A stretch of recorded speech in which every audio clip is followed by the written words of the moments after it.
যে এই নারকীয় যে নির্যাতন হয়েছে এবং জুলাই ব্যাপী যে ধরনের নারকীয় নির্যাতন হয়েছে, আগামীকাল সারা বাংলাদেশের সকল শিক্ষা প্রতিষ্ঠানে এই নারকীয় নির্যাতনের ভিডিও চিত্র প্রকাশিত হবে।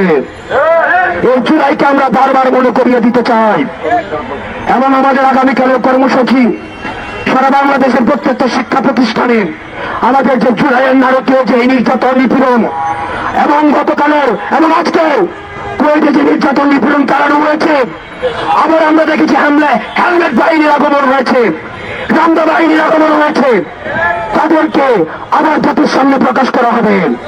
কালকে প্রত্যেকটি শিক্ষা প্রতিষ্ঠানে এবং আমাদের টিএসসিতে ভিডিও প্রদর্শন করা হবে এবং আপনারা আপনাদের জায়গা থেকে আপনাদের এই সত্যের পক্ষে, ন্যায়ের পক্ষে, এই জুলুমের বিরুদ্ধে আপনার অবস্থান অব্যাহত থাকুক। ইনকিলাব জিন্দাবাদ, ফ্যাসিবাদ নিপাত যাক। সালামু আলাইকুম।